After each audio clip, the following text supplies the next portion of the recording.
Blog Talk Radio.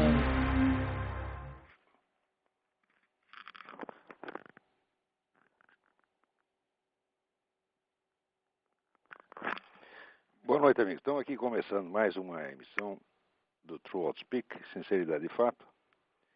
Como sempre, vou começar lendo aqui o editorial do Diário do Comércio, que eu acabei de enviar para lá. O título é Por Baixo da Mesa. Irmão siamês do desconstrucionismo, o multiculturalismo é assim definido por um professor uspiano. Abre aspas. Não tem sentido falar de verdade tout court, só de verdade para um determinado grupo cultural. O multiculturalismo apregoa uma visão caleidoscópica da vida e da fertilidade do espírito humano, na qual cada indivíduo transcende o marco estreito da sua própria formação cultural e é capaz de ver, sentir e interpretar por meio de outras apreciações culturais. O modelo humano resultante é tolerante, compreensivo, amplo, sensível e fundamentalmente rico. A capacidade interpretativa, de observação e até emotiva se multiplica. Fecha aspas. Isso foi escrito por Roberto Fernandes no artigo Multiculturalismo Intelectual, revista da USP de junho a agosto de 1999. Qualquer pessoa que saiba ler e não tenha passado pela USP percebe que o projeto multiculturalista, assim definido, e essa definição não diverge de outras tantas que circulam nos meios universitários, se estrangula a si próprio no bercinho. Se toda verdade está condicionada à visão de um determinado grupo cultural, ninguém pode, aspas, transcender o marco estreito da sua própria formação cultural, fecha aspas, e muito menos, aspas, ver, sentir e interpretar por meio de outras apreciações culturais, fecha aspas. Se alguém consegue saltar por cima das fronteiras culturais, é porque há uma verdade acima de todas elas e essa verdade é acessível à inteligência humana.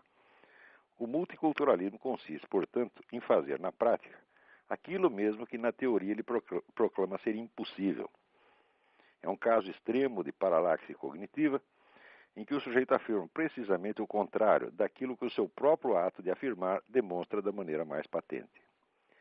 É o deslocamento radical entre o eixo da experiência intelectual efetiva e o da construção teórica supostamente baseada nela. A incongruência é tão patente, tão grosseira, que não posso acreditar seja filha da distração gerada no leito das meras coincidências. Com efeito, a contradição aí embutida só permanece levemente camuflada pelo fato de que seus polos se situam em planos diferentes, a teoria e a prática. O estudante, portanto, só pode continuar envolvido nessa prática se for induzido a jamais confrontá-la com a teoria, isto é, se ele se tornar incapaz de cotejar a expressão verbal da teoria com o conteúdo teorético afirmado implicitamente pela prática. Dito de outro modo, o adestramento no multiculturalismo consiste em habilitar o aluno para se persuadir de que sabe alguma coisa sempre que não sabe o que está fazendo com ela. O multiculturalismo é uma técnica de alto embotamento intelectual baseada na estimulação contraditória rotinizada. Não tem sentido, portanto, discuti-lo como teoria nem como prática. Só o que cabe é revelar o ardil psicológico por trás da articulação de ambas e, em seguida, denunciar o conjunto como aquilo que é, um instrumento de dominação criado para transformar milhões de universitários em idiotas militantes, hipnotizados e postos a serviço de seus professores. Às vezes fico até consternado de ver o esforço que brilhantes intelectuais conservadores, como o nosso José Guilherme Melchior, despenderam em impugnar ideias esquerdistas. Ser bem-sucedido nesse esforço não significa nada quando as ideias não valem por si e são só a camuflagem de alguma operação mais discreta. Se um vizinho safado vai jogar baralho na sua casa com a intenção de ficar passando a mão na perna da sua esposa por baixo da mesa, não é vantagem nenhuma você vencê-lo no jogo. O que importa é virar a mesa e encher o sujeito de porrada. Muito bem, encher de porrada é uma ideia quase irresistível que nos ocorre quando nós lemos esta esta denúncia apresentada aí no Mídia Sem Máscara pelo meu amigo Ipojuca Pontes, sobre a nova tradução do livro de Fyodor Dostoiévski, Os Demônios. Os Demônios é um dos melhores romances já escritos no universo e uma obra absolutamente indispensável para a compreensão do mundo moderno. Nela, Dostoiévski, que era um sujeito que tinha a prática dos movimentos revolucionários subversivos por ter participado deles, mostra o modus operandi, né, desses movimentos e, de fato, profetiza todo o desenvolvimento posterior do estado de coisas na Rússia, com a revolução, o advento do comunismo, o genocídio, etc, etc. Ora, o tradutor, um tal de seu Paulo Bezerra, que é um camarada que estudou na União Soviética no tempo do comunismo, o que já é altamente suspeito, porque nós sabemos que todas essas bolsas de estudo que eram distribuídas às centenas, às milhares aqui no Brasil, para estudar na União Soviética, eram tudo coisa da KGB. Então, quer dizer, o currículo desse homem já não o recomenda muito. Mas esse o Paulo Bezerra, na apresentação que ele faz do livro, ele procura dar a ideia de que Dostoiévski não está denunciando o comunismo, apenas o stalinismo. Eu digo, olha, peraí, Dostoiévski não era tão profeta assim. Quer dizer, para prever que dentro do fenômeno geral chamado comunismo ia aparecer especificamente uma variante chamada stalinista. Não, ao contrário, vamos dizer, o mal, a brutalidade, a má intenção que ele denuncia são do movimento socialista em geral, do movimento materialista, do movimento revolucionário em geral. Ele está falando contra todo mundo, anarquista, socialista, comunista, todo mundo. E o sujeito tenta aqui, vamos dizer, limpar a barra do movimento comunista e aproveita para falar do mal do George Bush. Quer dizer, o George Bush então seria culpado de todo o mal que está sendo denunciado pelo Dostoiévski. Ora, isto é de uma vigarice absolutamente intolerável. Quer dizer, o que se pode fazer com esse seu Paulo Bezerra? Cuspir-lhe na cara, né? Eu acho que não adianta nada, porque o sujeito tem cara de pau. Nem isso vai se tocar. Né? Mas fique aqui claro que esse seu Paulo Bezerra é um vigarista intelectual de marca, alguém cujo trabalho certamente não tem valor nenhum e que deve ser solenemente ignorado. Fica aqui registrado o protesto contra essa editora 54, que confia num vagabundo desse. Né? Quando existem tantas traduções anteriores de Dostoiévski, algumas muito boas.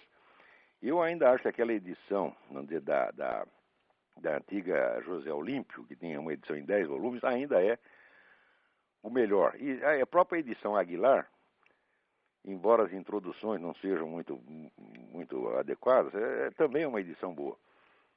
Então evitem a edição da editora 54. Não comprem essa porcaria. Leiam, prefiram ler até Dostoiévski, alguma outra tradução, leiam até em malaio, se for o caso, mas não comprem a edição da editora 34, que tem o serviço desse seu Paulo Bezerra, ou Paulo Vaca, que é uma porcaria. Seu Paulo Bezerra, procura outro emprego. O senhor na esfera intelectual é um verdadeiro bosta. Esqueça. Vai trabalhar de frentista de posto de gasolina, tá certo? Vai ser banqueiro de bicho, vai fazer alguma coisa decente. O que você está fazendo é uma pouca vergonha. Muito bem. Agora, uma outra coisa maravilhosa que teve aqui nesta semana é, vamos dizer, a matéria da revista Piauí. Vocês podem encontrar no site www.revistapiauí.com.br/2006/10 em letras DEZ/perfil.htm. Ou então vai só na página revistapiauí.com.br e lá dentro vocês procuram. Tem uma matéria escrita pelo Luiz Macluf Carvalho chamada O Ortodoxo. Vocês sabem quem é o Ortodoxo? É o nosso velho e inesquecível Marquês de Sade. Ele diz umas coisas aqui, mas tão fabulosas que eu custo a crer. Quando a gente pensa que ele chegou vamos dizer, no ápice da vigarice, ele se transcende, né? Ele dá uma volta por cima e consegue inventar um negócio que acho que ele mesmo não acreditaria uns meses antes. Ele, por exemplo, ele dá aqui a definição da burguesia. Prestem atenção. A burguesia é uma classe privada que tira suas vantagens através do Estado, né?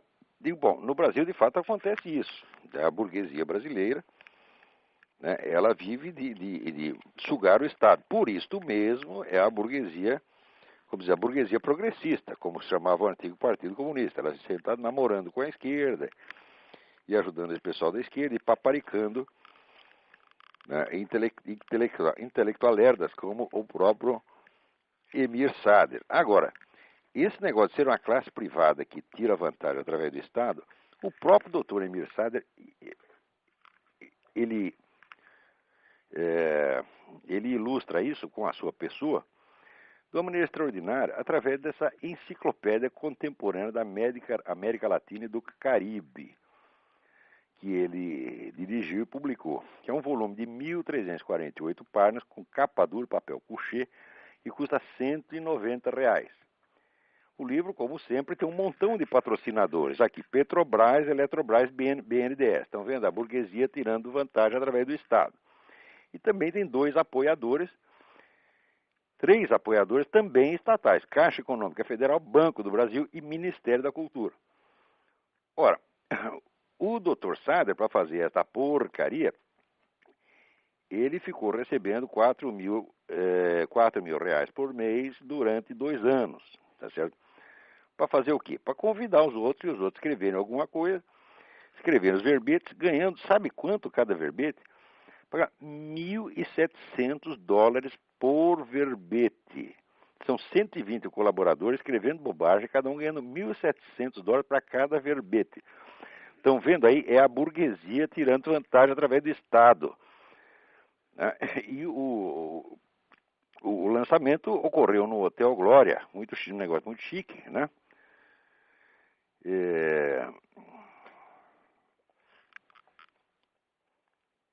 E tá aqui, o livro saiu com 1.040 fotos, 136 tabelas.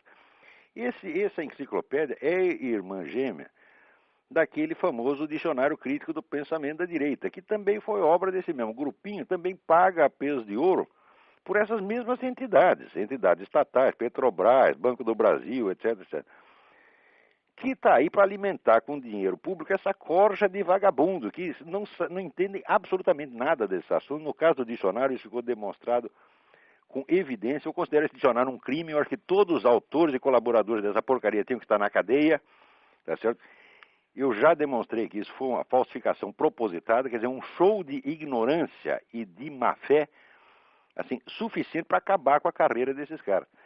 Felizmente, o Fernando Barros e Silva, que escreveu sobre o Marquês de Sader na Folha de São Paulo, ele declara que, aspas, como intelectual, Emir Sader é um zero à esquerda. Não há nada de minimamente relevante ou inspirador no que escreve. Aqui eu tenho que protestar. O Marquês de Sader é minha inspiração constante. Ele é muito inspirador. Tá certo? Não posso aceitar essa declaração do Fernando Barros de Silva. Agora, eu achei mais lindo o comentário do próprio Emir Sader com relação ao que o Fernando escreveu dele. Ele diz: fiquei chocado com a violência e o reducionismo. Pensa que o reducionismo é um vício teorético no qual, vamos dizer, todos os fatores em jogo são reduzidos a um só, por um viés teórico. O que isso tem a ver com o que o Fernando Barros de Silva fez? O Marquês, ele não sabia. Ele estava procurando alguma palavra, queria acusar o Fernando de alguma coisa, não achou nada, falou reducionismo. Né? Podia acusar de viadagem, de estelionato, qualquer coisa, não achou, não, fica reducionismo. Tá bom?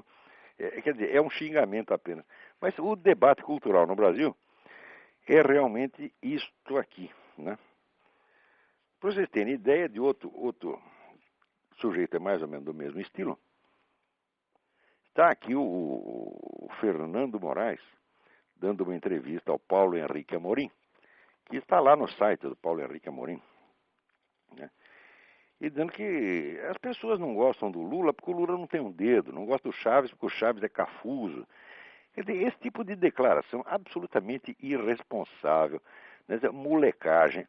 Note bem, e com esse negócio da burguesia que tira vantagem através do Estado, o próprio Fernando Moraes é um exemplo. O Fernando Moraes, que vive aí para escrever livro fazendo apologia de comunista, inclusive o amigo dele, o Fidel Castro, né? Ele, o homem é um filho de banqueiro, tá certo? Que ainda vive, né, no meio editorial, tem todas as vantagens. Quer dizer, qualquer livreco que ele pretenda escrever, o livreco já recebe adiantamentos milionários, né? Depois tem um aparato monstruoso para fazer o lançamento, né? E de vez em quando, eu não sei, mas eu acho que ele ainda tem algum patrocínio também. É uma coisa, e quando escreve um livro como essa Olga, que depois ficou demonstrado que a história que ele apresentou na Olga era totalmente furada, que a Olga, na verdade, a Olga Benário era, de fato, não era uma militante idealista, né? Apenas era uma agente do Serviço Secreto Militar Soviético, né? O homem, quando vê que a história dele foi desmentida, ele não se desmente, não. Ele continua lá impávido, colosso, fumando seus charutos cubanos. É um sujeito que está sempre feliz, é um sujeito muito simpático. No tempo que eu trabalhava com ele, eu considerava até meu amigo, não considerava mau sujeito, não. Mas acontece que esta vigarice esquerdista é sempre obra de sujeito simpático. Não é todo mundo, né, na esquerda que tem essa cara de cu que tem o Emir Sader, né? Tem pessoas simpáticas ali também. E o Fernando Moraes é um sujeito de uma simpatia aliciante, né? Mas isso não lhe dá o direito de escrever tanta mentira, tá certo? E de ainda ficar rindo em cima, né, da mentira que escreveu. Enquanto isso, né, estão lá, chegam aí as notícias de que mais 3.000 militares venezuelanos estão se instalando na Bolívia, além de outros tantos cubanos, né? E o Chávez está passando lá para os bolivianos todos os fuzis velhos, que ele não precisa mais, porque ele comprou esse monte de fuzil Kalashnikov, então sobrou, né, o fuzil velho para os índios, né? Para os índios ir na frente e morrer primeiro, evidentemente. Os bolivianos, todo trouxa, eles vão dar a cara a tapa para promover a ascensão do chavismo no continente, né? Ali no YouTube você pode encontrar alguns vídeos muito interessantes sobre o Hugo Chávez. Vão lá no YouTube, põe o Hugo Chávez, vocês vão achar coisas interessantes. Agora, por incrível que pareça, ainda tem gente aqui na América Latina, aqui nos Estados Unidos, que vê a América Latina com aqueles olhos róseos, de que o problema é só o Hugo Chávez, de que o Lula é bonzinho, etc, etc. O embaixador Jaime Daremblum, que é um sujeito que eu gosto muito, é um homem muito honesto, muito correto, que preside aqui o Hudson Institute, ele é um dos últimos, né, apóstolos da bondade luliana aqui nos Estados Unidos, porque aqui já não tem mais ninguém que acredite nessa balela. Mas o velho embaixador ainda está insistindo nisso. Eu espero que ele mude de ideia.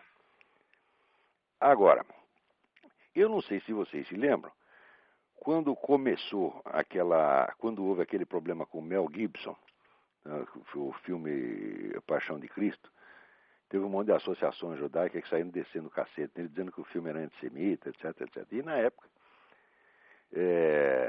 eu vi o filme, examinei e falei, olha, o filme não tem nada de antissemita, até tem filmes anteriores, tem o filme Barrabás, que é feito por um diretor judeu, né? O filme Barrabás apresentava os judeus de uma maneira muito mais negativa do que o Mel Gibson, e ninguém falou nada, né?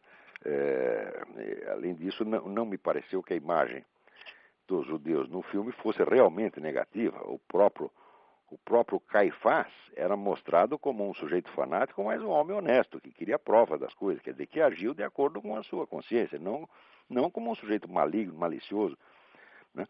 Bom, acontece que quem organizava essa campanha anti-Mel Gibson era a Anti-Defamation League, a famosa ADL, chefiada pelo Abraham Fox. E na época eu escrevi um artigo que chamava Advertência aos Judeus, Aviso aos Judeus, e o aviso era o seguinte, olha, vocês não confiem muito em gente que fica defendendo vocês contra o Mel Gibson, mas ao mesmo tempo fica de namorinho com essa esquerda pró-islâmica. Tá certo? Eu disse isso, muita gente achou que eu estava exagerando, porque na época eu não citei nenhum fato. Mas agora, vou acabar de citar. Aqui nos Estados Unidos tem um eminente colunista e radialista chamado Dennis Prager, judeu. Né? Ele faz uma coluna excelente que vocês podem ler no Town Hall, TOWNHALL.com. Né? Tem a coluna semanal dele no Town Hall, que é uma delícia. Muito bem, agora juntou a Anti-Defamation League, juntou com o Conselho Americano de Relações Islâmicas, CAIR, Council on American Islamic Relations, para fazer uma campanha contra o Dennis Prager, acusando-o de ser islamófobo, porque ele escreve contra o terrorismo islâmico. Olha, veja o que é essa ADL, e isso é um bando de filhos da puta. Não se pode confiar nesta gente. Quer dizer, eles se fazem de bonzinhos, né, porque na época queriam proteger a comunidade judaica contra o Mel Gibson, como se, né, o Mel Gibson fosse Adolf Hitler, né, ou o próprio Osama Bin Laden, tá certo? E por baixo ficam fazendo, né, ficam de namorico com esse Council on American Islamic Relations para difamar um dos melhores jornalistas judeus dos Estados Unidos, que é o Dennis Prager, de acusar logo de islamofobia. Ora, faça-me um favor, é muita cara de pau. Ainda na mesma linha de acontecimentos, o que aconteceu? Um importante representante do Hamas confirmou que teve encontros secretos com líderes do Partido Democrata. Esse Partido Democrata, ele cada vez surpreende mais. Agora, também eu descobri que naquele caso o deputado acusado de escrever e-mails eróticos para menores de idade, o tal do Mark Foley.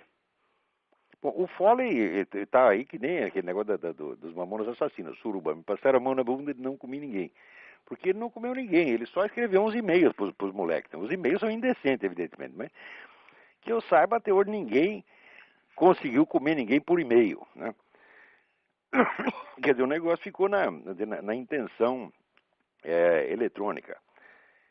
Acontece que esse assunto já estava sendo acompanhado mais ou menos pela tal da Comissão de Ética do Congresso, a comissão bipartidária, e alguém vazou a informação para os outros caras do Partido Democrata para eles poderem fazer barulho e tirar vantagem eleitoral disso aí antes que a coisa acabasse de ser investigada pela Comissão de Ética. Daí fizeram aquele bafafá tremendo em torno do Mark Foley, o sujeito perdeu o mandato, se desgraçou todo, tá certo? Sem que, vamos dizer, houvesse nenhuma prova, exceto de intenção. Porque, olha, todo mundo tem o direito de ter o desejo que quiser, e de fantasiar o quanto quiser, tá, né? O que não pode é fazer. Quer dizer, ele pode desejar, os moleques podem até dizer que deseja, mas se comeu, aí é um problema, né? Mas ele não precisou nem comer, não pensou em comer, pronto, já, né? Porque você sabe que ser viado é bonito se você for de esquerda. Se for viado direitista, tá ferrado, como estão ferrados todos os viados em Cuba, né? Quer dizer, o tratamento dado aos homossexuais em Cuba é uma beleza. Quer dizer, os caras pegam AIDS, eles isolam. O sujeito é posto dentro do hospital, nunca mais sai de lá, nunca mais vê ninguém. Enquanto isso, o bebê anencéfalo aí no Brasil já está com 27 dias de vida. Era para ser morto. Provavelmente vai crescer, a menina tem reações de um bebê normal. Você consegue segurar o dedo da mãe, né? Mama direitinho, não está faltando nada para ser um bebê normal. Quem são anormais são esses médicos que querem matar todos os bebês à mera suspeita de que eles não vão poder viver. Que já é um homicídio preventivo, ela não pode. Ele não vai viver, então vamos matar já. Tá certo? Pode aplicar a mesma coisa para eles, vocês vão morrer um dia, então por que não matar já? Né? Agora, e na Inglaterra, né, que é um país que está ficando cada vez mais louco, já estão propondo a eutanásia dos bebês, depois de nascidos. Quer dizer, nasceu, está doente, defeituoso, liquida. Isso é exatamente o programa do Hitler. O Hitler fez isto. Aplicou isso na Alemanha. E por que nós temos o horror do Hitler agora? Quando os ingleses fazem, nós achamos lindo. Agora, para não dizer que está tudo perdido, uma das entidades que estão por trás de toda essa disseminação de ideias monstruosas nos Estados Unidos e no mundo, que é a Planned Parenthood, que foi a madrinha dessas vagabundas, dessas católicas pelo direito de decidir, católicas o caralho, é cá entre nós. Quer dizer, são pseudo-católicas, mentirosas, vigaristas, entendeu? Eu escrevi contra ela, cara, católica é uma ova, tá mentindo, pô. Isso aí é um estelionato, né? Estelionato publicitário, eles fazer de católica, né? A pessoa, eles são satanistas, têm culto satanista, e publica até isso na própria revista, e depois aluga uma sala no edifício da Arquidiocese, e do edifício da CNBB, e por isso diz que é católica. Eu digo, se isso não é estelionato, porra, se isso não é estelionato, eu sou o doutor Emir Sader, porra. Né? Agora, essas vagabundas estão tudo aí à solta, se enchendo de dinheiro, inclusive do governo, tá certo? Para ensinar coisas lindas como aborto, eutanásia, etc, etc, e dizer, tudo isso é muito cristão. Agora, a entidade madrinha dessas vagabundas, que é a Planned Parenthood, está realmente afundando, porque ela tinha um monte de clínicas de aborto aqui, e vamos dizer, isso aí, essas clínicas baixaram de 938 para 817. Quer dizer que essa entidade está sendo abalada aqui. É claro que o motivo disso é essas campanhas feitas agora pelos cristãos para alertar as pessoas quanto às atividades desse tipo de entidades. Isso aí está funcionando. Também, para não dizer que está tudo perdido, na Áustria, que Áustria? Na Austrália, um pastor protestante foi para a justiça e ganhou o direito. Veja você, tem que ir para a justiça para testar esse direito. Ganhou o direito de comparar o cristianismo com o Islã vantajosamente para o cristianismo. Antes não podia, só podia ser ou igual, ou então a favor do Islã. Se é a favor do cristianismo é crime. Daí ele conseguiu entrar na Suprema Corte e ganhou o direito de dizer que a religião dele é melhor que a religião dos outros. Ora, em princípio, você ter uma religião é você achar que essa religião é melhor que a do outro, senão você estaria na do outro, porra. Né? Quer dizer, por que você está numa determinada religião se ela é igualzinha à do vizinho? Se ela não vale nem um pouco mais que a do vizinho, o que você está fazendo lá? Né? Quer dizer, ter uma religião é achar que ela é superior, evidentemente. Agora, se acontece você ser cristão, então não pode dizer isso. Ora, agora, aqui nos Estados Unidos está começando uma campanha muito interessante feita pela minha amiga Mila Ketty. A Mila morou muitos anos no Brasil, fala português direitinho e tal, mas é americana. Então, e ela descobriu na biblioteca infantil, lá que os filhos dela costumavam frequentar, descobriu um número anormal de obras pornográficas, né, que ensinavam coisas maravilhosas, né, para as crianças, a prática do sexo oral com elefantes, etc, etc. Então, daí ela protestou e ninguém fez nada. Não, isso aí é a liberdade de informação, as crianças têm que ter acesso à informação. Bom, primeiro, quer dizer, a liberdade de informação certamente não pode ser a mesma para o cidadão no pleno uso dos seus direitos e o menor de idade. Mas eles se recusaram a enxergar essa diferença. Estava fazendo de conta que não estava entendendo. Daí ela descobriu que a mesma coisa acontecia numa outra biblioteca, e na outra. E hoje podemos praticamente assegurar que existe uma política intencional de alimentar as bibliotecas infantis com material pornográfico para pôr merda na cabeça das criancinhas. E a Mila foi a pessoa que descobriu sozinha esse negócio e começou então a fazer uma campanha, deu até uma entrevista no rádio outro dia, e ela está fazendo um site, ela publica um newsletter, que vocês também podem pegar na internet, no seguinte endereço, www.plan2succeed, plan, P-L-A-N, to, é o número 2, Succeed, succeed.org/grassroots, GRASSROOTS.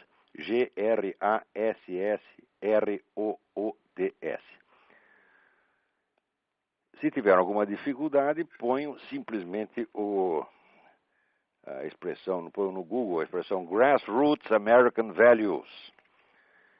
E vocês vão achar este site. É um trabalho muito, muito bonito, muito meritório que a Mila está fazendo. Parabéns, Mila. Vai em frente. O futuro das crianças aqui da América e talvez de outros países, inclusive o Brasil, depende do esforço de gente como você. Muito bem, vamos ler aqui uns e-mails. Aqui uma carta de Miracatu, Josué Modesto Passos. Uma estapafúrdia decisão do Superior Tribunal de Justiça decidiu que as autoridades fiscais podem fazer uso das informações bancárias do contribuinte, pelo pretexto de que ocorre apenas uma inocente, aspas, transferência de informações guardadas pelo banco à autoridade fiscal, que tem o dever legal de manter em sigilo os dados obtidos. Raio, mas o que é isso? Se já foi lá, já olhou, que sigilo é este? Quer dizer, antigamente quem tinha o direito a sigilo era o banco.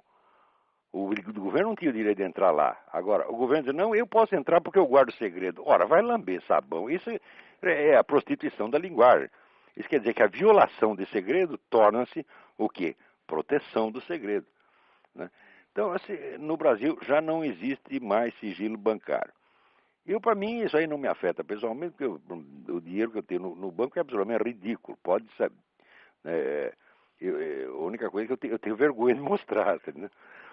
Mas se eles quiserem ver, tá, pode ver. Tá?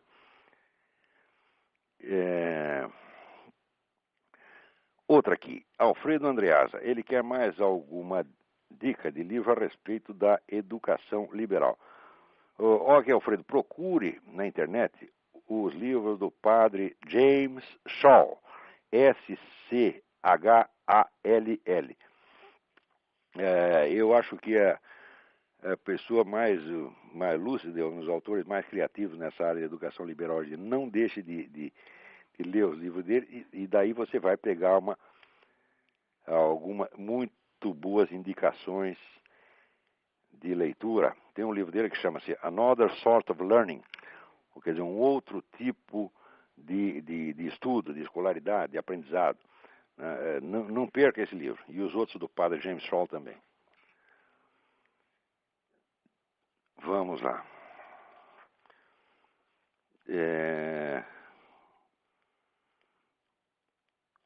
Aqui. O senhor comentou que o John McCain, virtual candidato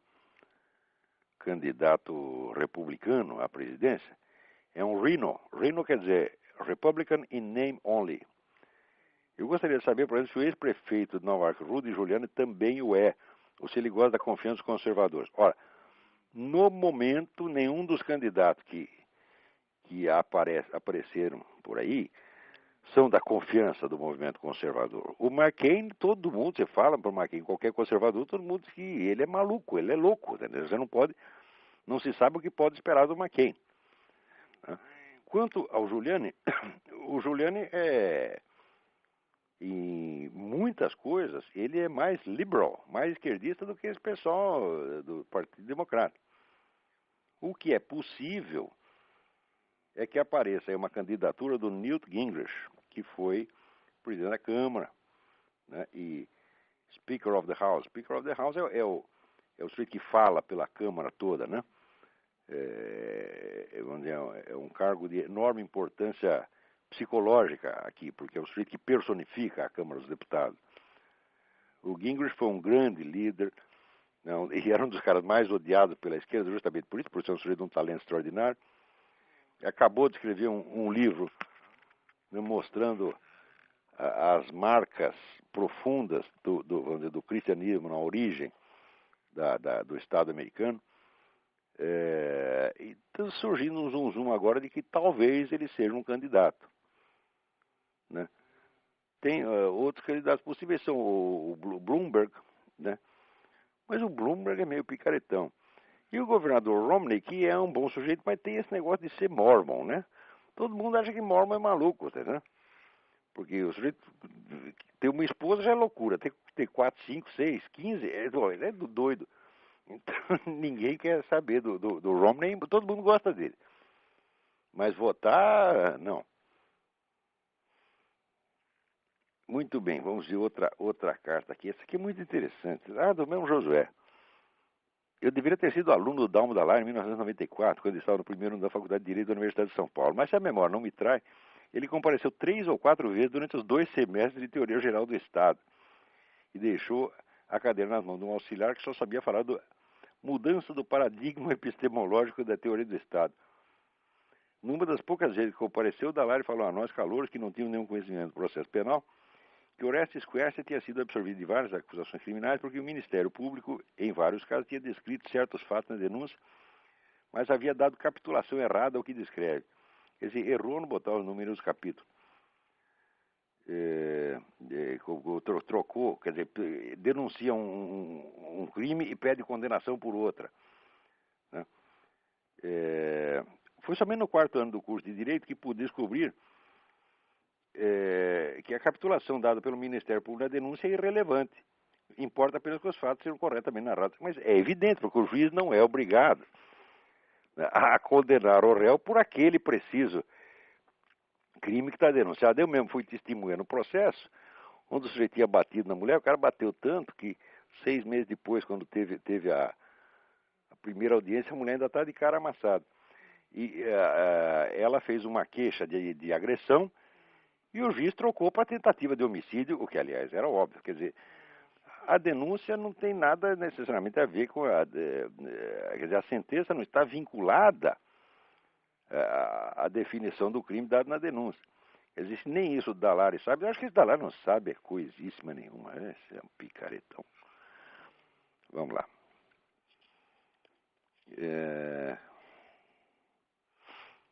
Parabéns pela excelente iniciativa do Talk Show. Aqui é Carlos Cossa. Parece-me que as ideias de Lino LaRouche influenciam grande parcela das Forças Armadas brasileiras e alguns importantes setores da América Latina. Depreendi que você não se opõe inteiramente a algumas interpretações assumidas por ele, mas que se opõe a muitas suas ideias. Você poderia esclarecer sua posição em relação às ideias defendidas por esse autor? Bom, muito bem, eu não tenho um posicionamento geral contra o Lino LaRouche, mas só quanto aos pontos que eu conheço. Por exemplo, no livro The Science of Christian Economy, eu acho que ele inverte toda a história ocidental, ao dizer que na Renascença houve umas vitórias dos malvados aristotélicos contra os coitados dos platônicos. Eu digo, isso aí é só você ler um pouco, você vê que a ideia platônica, né, das formas matemáticas, estava ali no fundo da cabeça de todo mundo. Galileu, Newton, etc, etc. E que os preceitos da metodologia aristotélica em ciências naturais eles foram abandonados praticamente até o século XX. O Lino LaRouche, ele é um sujeito que ele está contra esse esquema globalista porque ele tem o seu próprio esquema globalista, né? E embora as revistas dele deem muitas informações importantíssimas, o quadro geral da interpretação é errado. Por quê? Porque ele é um sujeito doutrinário, ele não é alguém que está tentando interpretar a realidade. Ele já tem uma doutrina pronta. Essa doutrina é de que os estados nacionais são a coisa mais maravilhosa que existiu no mundo. E, olha, Estado Nacional é uma coisa que surgiu recentemente na história. Os estados europeus surgiram aí a partir mais ou menos da época da Renascença. Quer dizer, eles também não são a solução definitiva para a humanidade. Não são valores eternos, né?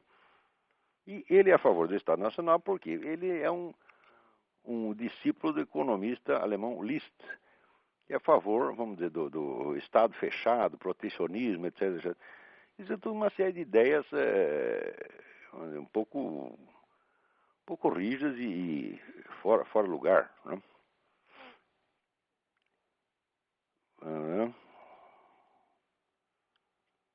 Tá aqui. Essa aqui é a carta interessante. André Pacheco. Fiquei indignado com os artigos que li do Sr. Júlio Severo, mostrando ser uma pessoa que gostaria que o Estado coibisse qualquer tipo de manifestação que seja contrária às Sagradas Escrituras. Então ele quer saber qual é a minha opinião. Se eu sou a favor dessa teoria do Júlio Severo, vai ser radicalmente contra. Mas se o Estado vai proibir tudo aquilo que a Bíblia condena, Não vai haver espaço para mais nada. Quer dizer, você não tem. Quer dizer, se você, ao cometer um pecado, você já tem a punição espiritual, possibilidade de você ir para o inferno, e você, em vida, você já vai para a cadeia, diz, mas que é isso, porra? Daí é um duplo inferno. Quer dizer, isso aí eu não posso concordar. O Júlio Severo, meu amigo, gosto muito dele, mas não posso concordar com ele de maneira alguma. Quer dizer, é a ideia de um Estado totalitário opressor. Mas veja como são as coisas paradoxais. Quem está sofrendo perseguição do Estado totalitário opressor é o Júlio Severo. Quer dizer, o Estado brasileiro está fazendo uma desgraça na vida dele, perseguindo, né, violando a intimidade, dando palpite, queria até tomar o filho dele porque ele quis fazer homeschooling para o filho. Quer dizer, o que é isso? O Júlio, ele pode ter uma ideia totalitária, uma ideia hipotética, que nunca vai ser levada a efeito. Mas ele está sofrendo aí uma opressão totalitária de fato, na realidade. Né? Então, olha aqui, o André, do que depender de mim, esse Estado que coíbe tudo que é proibido nas Sagradas Escrituras não vai existir jamais. Se depender de mim, não. Eu espero que jamais exista uma coisa dessa. Vamos ver o que mais aqui. Bom, vamos ver se tem alguém na linha aí esperando. Tem. É Fábio. Alô? Alô? Alô? É o Fábio? Isso. Tudo bem? Tudo Alguma bom? dúvida aí? Isso. Alguma pergunta? Então, Olavo, eu estava... você escreveu um artigo que você falava sobre o Mirapena e também sobre o Mário Ferreira dos Santos, não é? Isto. Grande Eu brasileiro. estava buscando a biografia dele e no Wikipedia, não sei se confere, e você o conheceu, conhece mais a obra dele, ele é tido como um anarquista. O que seria exatamente isso? No começo ele nunca foi um militante anarquista, mas ele era um simpatizante anarquista, mais por amizade. Né? Inclusive eu estive no Centro Anarquista em São Paulo e todos aqueles velhinhos anarquistas, você falava do Mário, eles choravam, né? Tem muita saudade dele, porque ele defendeu muito as teorias do Proudhon, teorias econômicas do Proudhon, contra Sim. os marxistas. O famoso debate entre ele e o Caio Prado Júnior, que o Caio Prado ia apresentar a concepção de Marx e eles do Proudhon. Então o Caio Prado falou primeiro. Quando terminou a conferência do Caio Prado, o Mário levanta e diz, olha, a concepção de Marx não é essa não é como você explicou. Então eu vou fazer a sua conferência de novo e depois eu faço a minha. E o pessoal comunista jamais perdoou, queriam jogar bomba na gráfica anarquista. Né? E o Zé Lio contava esses episódios e sai com lágrimas nos olhos de saudade do Mário. O Mário nunca foi um militante deles, mas foi muito leal a eles. Né? O Mário não podia ser um anarquista total pelo fato de que ele era católico, ele era um discípulo de Santo Tomás de Aquino. Né? E também não era, vamos dizer, um tomista no sentido escolar da coisa, um tomista de estrita observância, mas absorveu muitas obras de Santo Tomás de Aquino. E no fundo das contas, ele era um escolástico, né? Não um tomista no sentido moderno, mas era eu acho o Mário um dos grandes escolásticos da história. Então ele foi e não foi anarquista, foi um simpatizante, foi um amigo do movimento anarquista. Isso responde a sua pergunta? Não, é porque ele disse que no final da vida ele conseguiu inventar, não sei se foi, um tal de anarquismo cristão. E ele teve uma interpretação muito própria da obra de Nietzsche. É isso? Não, peraí, isso é confusão. Pô. No início da vida, o Mário foi um grande estudioso e comentarista de Nietzsche. Escreveu um livro muito sugestivo chamado O Homem que Nasceu Póstumo. Porém, esta fase nietzschiana, ele conserva tudo aquilo. A interpretação que ele fez, tem uma edição que ele fez da Zaratustra, com um comentário simbólico, que é uma verdadeira maravilha. Tudo isso se conserva dentro do pensamento do Mário. Mas o que ele fez depois é um edifício tão gigantesco que o pobre Nietzsche se perde ali no meio, você está entendendo? Quer dizer, o Mário como comentarista de Nietzsche é uma coisa, e o Mário como filósofo plenamente realizado é outra coisa completamente diferente. Transcendeu aquilo infinitamente. O pensamento do Nietzsche no fim da vida não tem mais importância nenhuma para ele. Não que ele o renegasse, não precisa renegar. O Mário era o homem da dialética. Dialética portanto, que joga com os contrários e tenta absorvê-los numa construção, numa visão superior. Entendeu? Como o conhecimento da obra do Mário é muito deficiente, as pessoas às vezes É que nem aquele negócio do elefante, que um pega a perna e diz que é um poste, o outro pega a tromba e diz que é uma cobra, né? O mar é grande demais, é maior do que muitos elefantes. Então, o pessoal se confunde às vezes. Por isso mesmo é que quando eu fiz essa edição anotada da Sabedoria das Leis Eternas, eu fiz questão de colocar na introdução a estrutura geral que o Mário havia planejado para a sua própria obra. Ele não expõe essa estrutura em parte alguma, né, mas a gente percebe pelas dicas que ele enuncia aqui e ali do plano que ele está seguindo, eu consegui montar a estrutura inteira do que ele chamava de enciclopédia das ciências filosóficas. É só tendo essa estrutura total em vista que você entende o pensamento do Mário. Fora disso, não, o pessoal vai ficar reparando um detalhe no outro, sobretudo vai querer defini-lo por categorias que não são as dele. Quer dizer, não tem o menor sentido você tentar definir o conjunto da filosofia do Mário a partir do viés político. Isso é impossível. Mas no Brasil, como ninguém... O brasileiro não tem capacidade para esse negócio de metafísica, de epistemologia, etc. Mas então ele quer reduzir tudo a uma questão política, entendeu?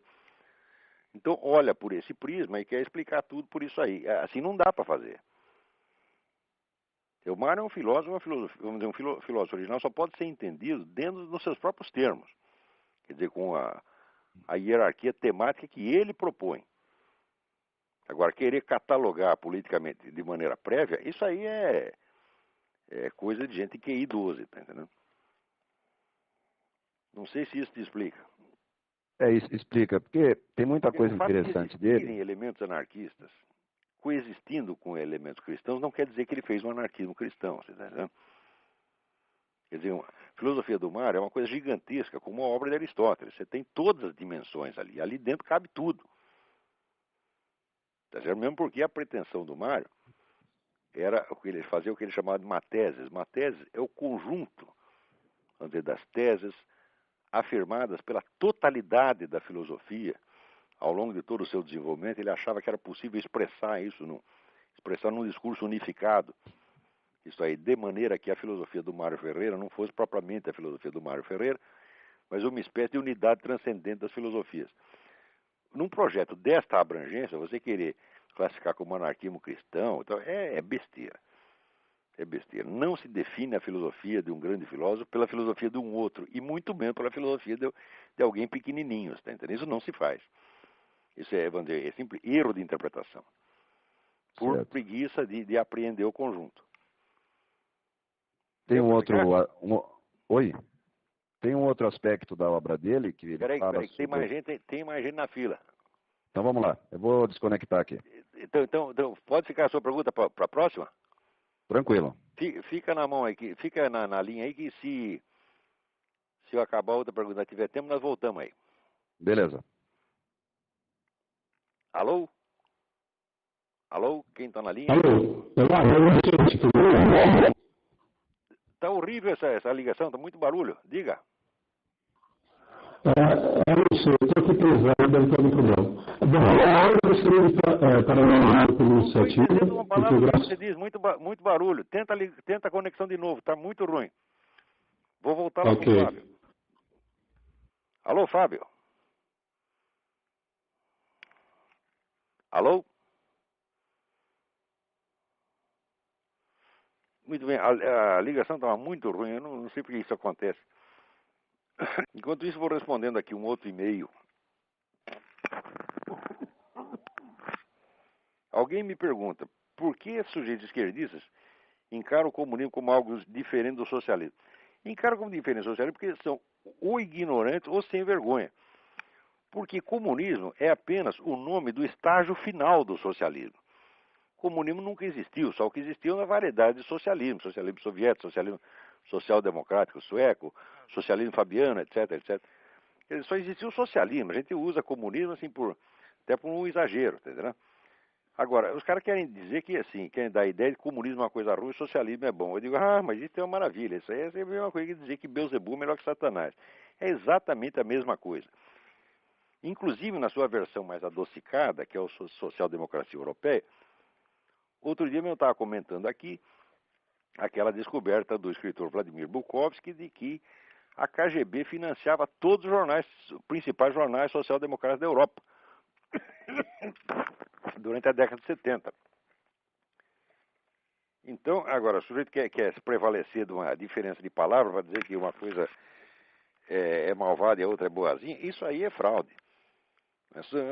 Comunismo não existe, só o que existe é socialismo.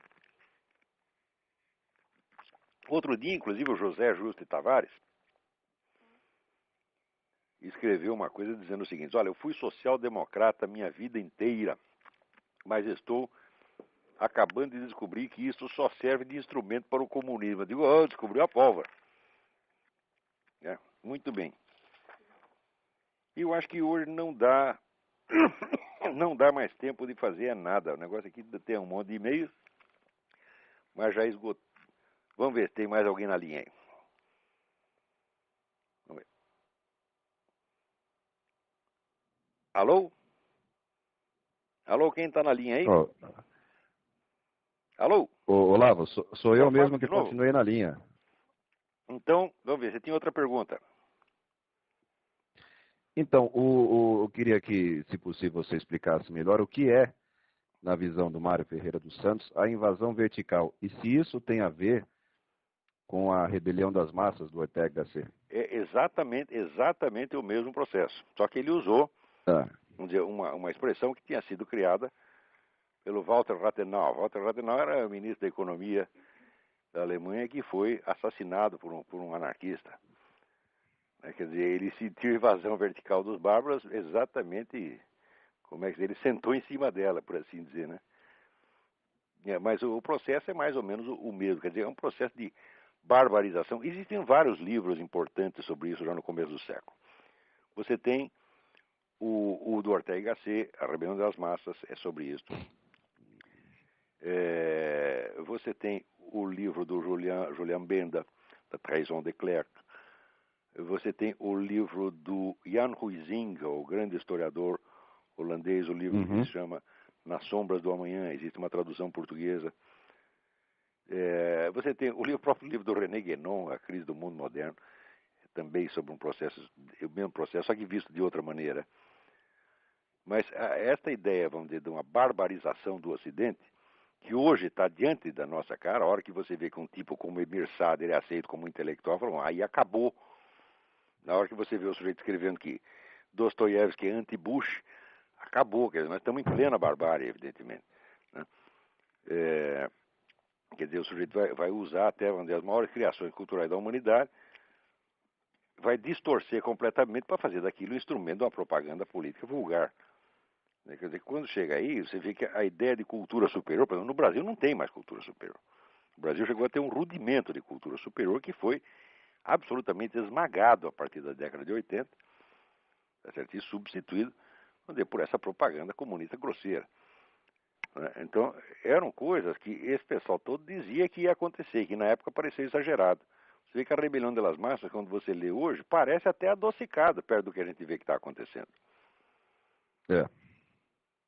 Então, mas esse mesmo processo de imbecilização brutal que houve, vamos dizer, em escala menor, houve na Alemanha na década de 30, a Alemanha é uma espécie de laboratório, quer dizer, em escala pequena. O que aconteceu na Alemanha, e que hoje você acompanha, por exemplo, no livro do Karl Kraus, é o que você vê em escala mundial hoje. E praticamente não tem ninguém resistindo contra ele. Na Europa ninguém resiste. Aqui nos Estados Unidos tem muita resistência. Claro, porque a América pertence a outro ciclo. Quer dizer, a América não foi totalmente afetada por isso. Foi só, digamos, 40% da área cultural afetada por essa coisa. Mas o resto do mundo caiu na mão da barbárie já há que tempo. Vale a pena ressaltar que... Oi?